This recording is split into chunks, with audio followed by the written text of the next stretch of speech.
ଆଜି ହବ ମାଛର ବାହାଘର। ଜୟ ଜଗନ୍ନାଥ ସାଙ୍ଗମାନେ, ଆପଣମାନଙ୍କୁ ସ୍ୱାଗତ କରୁଛି ମୋର ଆଉ ଗୋଟେ ନୂଆ mini ବ୍ଲଗକୁ।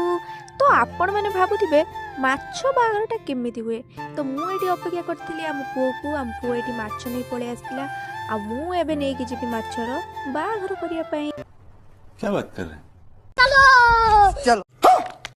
A few moments later. ଆମକୁ ଲାଗିଲା ଭୋକ, ଆମେ ଖାଇଲୁ ପଖାଳ ଭାତ।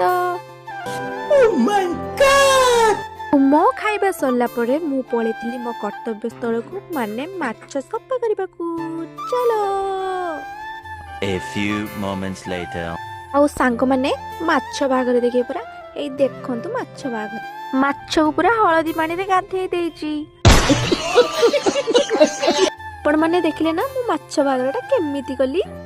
ତଥା ଶୀଘ୍ର ମୁଁ ମୋର ରୋଷେଇ କାର୍ଯ୍ୟଟା ଆରମ୍ଭ କରିଦେଇଥିଲି। ତାପରେ ଆମ୍ଭ ଘରର ଗୋଟେ ବିଲେଇ ଆସି ଭଜା ମାଛକୁ ନେଇ ଦୌଡ଼ି ପଳେଇଥିଲା। ଆଉ ସେଇ ବିଲେଇ କେହି ନୁହଁ, ଏଇ ଆମ ଝିଅ। ତାପରେ ରୋଷେଇ କାର୍ଯ୍ୟ ସରିଲା ପରେ ଆମେ ଏଠି 3 ଜଣ ଭୋଜନ ଆହରଣ କରିଥିଲୁ। ଖାବ ନେକ୍ସଟ ବ୍ଲଗରେ। ଟାଟା। ଆଜି ହବ ମାଛର ବାହାଘର। ଜୟ ଜଗନ୍ନାଥ ସାଙ୍ଗମାନେ, ଆପଣମାନଙ୍କୁ ସ୍ୱାଗତ କରୁଛି ମୋର ଆଉ ଗୋଟେ ନୂଆ ମିନି ବ୍ଲଗକୁ। ତ ଆପଣମାନେ ଭାବୁଥିବେ ମାଛ ବାହାଘରଟା କେମିତି ହୁଏ।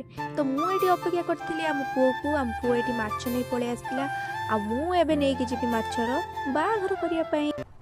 क्या बात कर रहे हैं?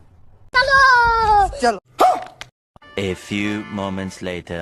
ଆମକୁ ଲାଗିଲା ଭୋକ, ଆମେ ଖାଇଲୁ ପଖାଳ ଭାତ। ମୋ ଖାଇବା ସରିଲା ପରେ ମୁଁ ପଳେଇଥିଲି ମୋ କର୍ତ୍ତବ୍ୟ ସ୍ଥଳକୁ, ମାନେ ମାଛ ସଫା କରିବାକୁ। ଚାଲ। A few moments later. ଆଉ ସାଙ୍ଗମାନେ ମାଛ ବାହାଘର ଦେଖିବେ ପରା। ଏଇ ଦେଖନ୍ତୁ ମାଛ ବାହାଘର। ମାଛକୁ ପୁରା ହଳଦୀ ପାଣିରେ ଗାଧେଇ ଦେଇଛି। ଆପଣମାନେ ଦେଖିଲେ ନା ମୁଁ ମାଛ ବାହାଘରଟା କେମିତି କଲି। ତଥା ଶୀଘ୍ର ମୁଁ ମୋର ରୋଷେଇ କାର୍ଯ୍ୟଟା ଆରମ୍ଭ କରିଦେଇଥିଲି। ତାପରେ ଆମ୍ଭ ଘରର ଗୋଟେ ବିଲେଇ ଆସି ଭଜା ମାଛକୁ ନେଇ ଦୌଡ଼ି ପଳେଇଥିଲା। ଆଉ ସେଇ ବିଲେଇ କେହି ନୁହଁ, ଏଇ ଆମ ଝିଅ।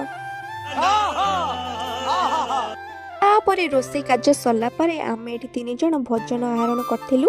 ଖାବ ନେକ୍ସଟ ବ୍ଲଗରେ। ଟାଟା।